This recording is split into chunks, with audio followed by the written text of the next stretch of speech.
자, 이번 강의는 이제 변압기에서 임피던스 환산에 대해서 알아봅니다. 그래서 여기에서는 2차를 1차로 환산하는 걸 중심으로 해볼 거고요. 원칙은 뭐 1차도 2차로 바꿀 수 있긴 한데요. 시험에서는 이제 얘가 나오게 되니까 얘를 중심으로 하고 이제 그거를 거꾸로 해주면 뭐 1차를 2차로 바꾸는 것도 할 수 있기 때문에 자, 얘를 중심으로 먼저 살펴보겠습니다. 자, 지난 시간에 우리 등가회로 살펴봤었죠. 여기 2차 측에서의 기전력, 그리고 저항과 리액턴스 또는 뭐 누설 리액턴스 이래도 되고요. 또 마찬가지죠. 1차 측에서의 요거하고 철심을 대표해주는 컨덕턴스와 서셉턴스를 이렇게 병렬로 표현해서 나타내 주었고, 무부하 시험에서 여기까지 우리가 구했었죠. 자, 그런데 이것을 이제 우리가 하나의 전기 회로로 취급하면서 얘를 다뤄야 될 때, 둘을 하나로 연결해 버릴 때가 있을 수 있다는 거죠. 그럴 때 이것을 뭔가 통일된 기준으로 맞춰야 되는데, 자, 한번 봅시다. 예를 들어서 지금 건수비가 10대 1, 즉 건수비가 10이라고 한번 해봅시다. 그러면 예를 들어서 여기에 100V가 걸리게 되면 이쪽에는 10V가 걸리는 거죠. 전압의 비가 건수비니까 100대 10, 그쵸? 그래서 자, 이것을 예를 들어서 자, 여기를 이제 V1이라고 합시다. 우리가 이쪽에서 전압 강화를 우선 뭐 크지 않기 때문에, 그쵸? 무시하고, 자, 이쪽을 V1, 이쪽을 V2라고 했을 때, 자, 100V, 10V가 걸려있죠. 이것을 이렇게 근데 하나로 이렇게 연결을 해버리려고 할 때 말이 안 되죠. 하나의 전기회로로 취급하려고 얘를 이렇게 연결하려고 봤더니 뭡니까? 얘는 100V, 10V 말이 안 되잖아. 그러니까 이쪽을 2차 측을 이쪽에다가 맞춰서 합리적으로 다시 그려보자, 그 얘기죠. 그럼 뭐 해주면 됩니까? 10V 이걸 100V로 바꿔주면 되죠. 그러니까 여기다 얼마를 곱해주면 됩니까? 10을 곱해주면 되는데 이 10이라고 하는 값이 왜 만들어졌습니까? 바로 권수비, 여기 10이 여기에 올 수밖에 없구나. 그래서 2차 측을 1차로 맞출 때 전압은 이 권수비 A가 여기에 곱해지면 되겠구나, 그 얘기죠. 그리고 또 여기에 2차 측에 있는 저항과 리액턴스, 그 다음에 전류 이런 것들도 바꿔줘야 되겠죠. 당연히 이제 다시 환산한다는 얘기죠. 1차로 맞춰주겠다, 그 얘기지. 근데 여기에 지금 A가 곱해진 거의 단서는 사실 우리가 앞에서 배웠던 이 권수비, 요 녀석에 단서가 있어요. 한번 볼까요? 자, 먼저 V2에다가 A를 곱해진 원인은 뭐냐면, 자, 요 두 식을 한번 살펴봅시다. 자, 어렵지 않습니다. 자, A가 V2분의 V1이었죠.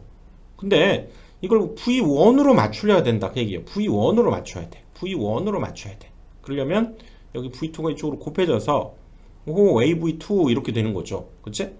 그래서 V2를 V1에 맞추려면 거기다가 A를 곱해야 된다. 이 식이 바로 이 권수비 관련된 이 식에서 나온 거죠. 자, 전류도 한번 볼까요? 자, 이 식을 알고 있다면 전류도, 자, A는 그럼 뭡니까? A는 I1분의 I2죠. I1분의 I2가 되니까, 자, 이 식에 의해서, 자, I2를 I1으로 맞추려고 해요. 그럼 I1이 주인공이 되려면 얘네들이 자리 바꿔주면 되죠. I1은 이제 A분의 V2.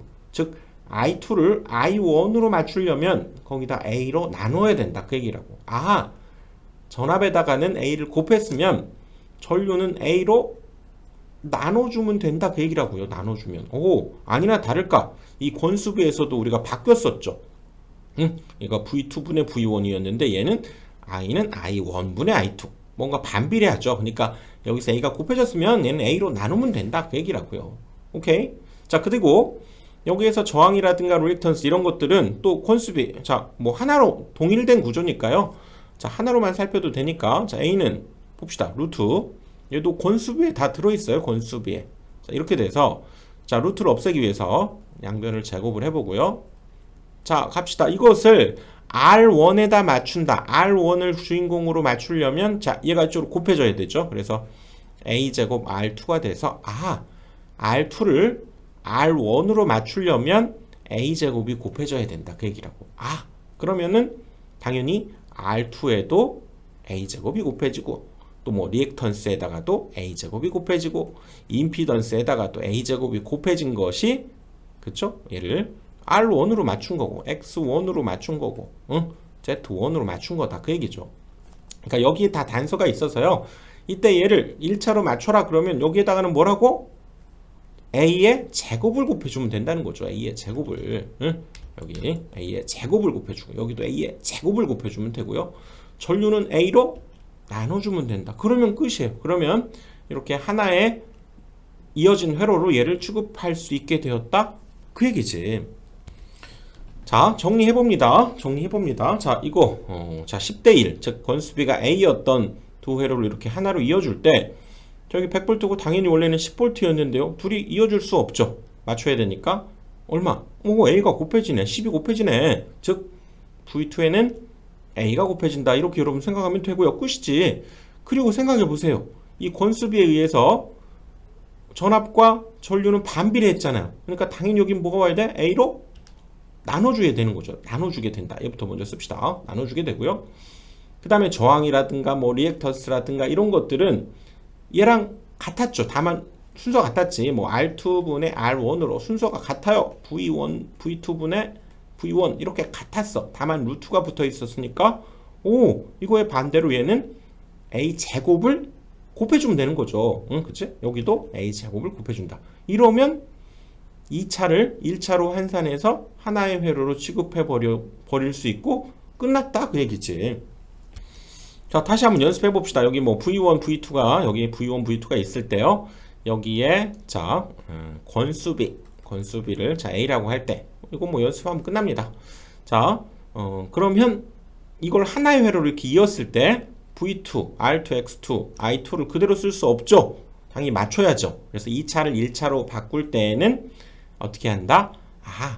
당연히 여기가 100V, 여기가 10V 그러면 여기다가 A를 곱해야 된다 그 얘기죠. 그리고 전류는 반비례니까 A로 나눠주게 되고 그리고 저항과 리액턴스 이런 것들은 건수비에 루트 있었던 거 생각해 보니까 그 역으로 얘는 A 제곱 여기도 A 제곱이 곱해지면 2차 측을 그렇죠? 1차 측으로 환산한 곳이 끝났다 그 얘기예요. 그러면 역으로 자 여기 1차 측을 2차 측으로 환산하는 건 반대로만 하면 된다고 그랬죠? 자 이쪽을 V1이라고 합시다. 이쪽을 이제 V1 이렇게 되었을 때 바꾸려면 자 원래 지금 우리는 이제 1차를 2차로 환산하려면 이거랑 반대로 하면 되니까요. 여기가 A가 곱해져 있던 것을 이제 얘는 A로 뭐 해주면 됩니까? 나눠주면 되죠. 그렇죠? 그리고 이쪽에 전류를 I1이라고 한다면 아까 여기에서는 얘를 A로 나누었다면 그 반대로 여기에다가 A를 곱해주면 되고요. 그 다음 여기 얘를 우리가 2차를 1차로 환산할 땐 여기 A제곱이 곱해졌었죠. 그럼 얘는 뭐 해주면 됩니까? A제곱으로 나눠주면 된다 그 얘기라고. 이렇게 반대로만 해주면 그때는 1차를 2차로 환산한 것이 된다. 뭐 이 정도 기억하면 끝인 거죠. 그런데 시험에서는 대부분 2차를 1차로 환산하는 것이 나오기 때문에 우리가 건수비 A일 때 건수비를 A라고 할 때 공식처럼 기억하면 됐죠. 얘를 1차에 맞추려면 얘는 A를 곱하고 얘는 반비례하니까 A로 나누고 얘는 뭐 루트 그런 개념이 있어서 얘는 그냥이 아니라 A 제곱을 곱하고 이거 기억하면 2차를 1차로 환산 끝! 이렇게 끝났습니다. A 곱하고 A제곱 곱하고 그 다음에 전류 I2에다가는 A로 나눠주면 끝이다. 이게 전부예요 사실상. 그리고 이렇게 2차를 1차로 환산된 것을 이제 뭐 당연히 하나로 합해서 이제 표현할 수 있겠죠. 저항은 저항끼리 또 얘는 얘끼리 합할 수 있기 때문에 우선 자, 이 녀석을 어떻게 더 표현하냐면요. 얘를 Z1 1차 측의 임피던스다 그래서 Z1 이렇게 표현하고 자, 이 녀석을 또 한꺼번에 어떻게 표현하느냐 얘는 2차 측의 임피던스에다가 그쵸 A제곱을 지금 곱한 거잖아요. 이렇게 해서 하나로 표현해서 자 이것을 이제 이렇게도 표현해 봅시다. 그렇죠? 1차 측의 임피던스 Z1 2차 측의 임피던스를 여기 1차 측으로 맞추어서 이렇게도 표현해 볼 수 있다는 거죠. 그리고 전압은 이제 하나의 전압이 된 거고요. 그래서 이 전체 이걸 합한 임피던스를 우리가 전체 임피던스 그쵸? 여기 2차를 1차로 바꾼 임피던스다 그래서 Z12 이렇게 나타내요. 2차를 1차로 환산해 가지고 만든 전체 임피던스다 그 얘기죠. 그러니까 전체 임피던스는 Z12 이렇게 쓰고요. 2차를 1차를 기준으로 환산했다. 1차가 주인공이죠. 그치? 환산한 전체 임피던스 이렇게 표현하고 지금 Z1에다가 그쵸?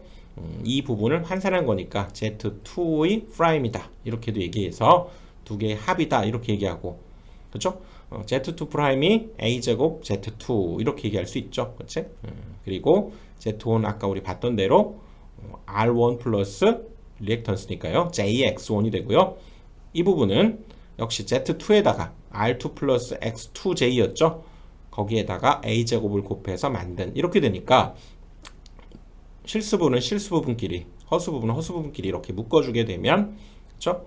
얘네 둘이 더해서 그 다음에 얘네 둘이 더해서 이렇게도 나타내 줄 수 있다 그 얘기죠 전체 임피던스를 이렇게 나타내 줄 수 있는 거죠 그래서 또 이 부분을 얘를 2차를 1차로 환산한 저항이다 그래서 역시 R12 2차를 1차로 환산한 것이다 그 얘기죠 그리고 여기도 이 부분도 리액턴스가 2차를 1차로 환산한 전체 리액턴스다 라고 하는 의미로 이렇게도 표현해 준다는 거죠 그리고 이제 여기에 단락 상황이 발생했을 때 단락 전류는 당연히 전체 전압을 여기 있는 임피던스로 나눠주면 되니까요 전체 전압 그렇죠? V1을 여기에 임피던스 Z1 플러스 A제곱 Z2다 이러면 끝나는 거죠 그렇지?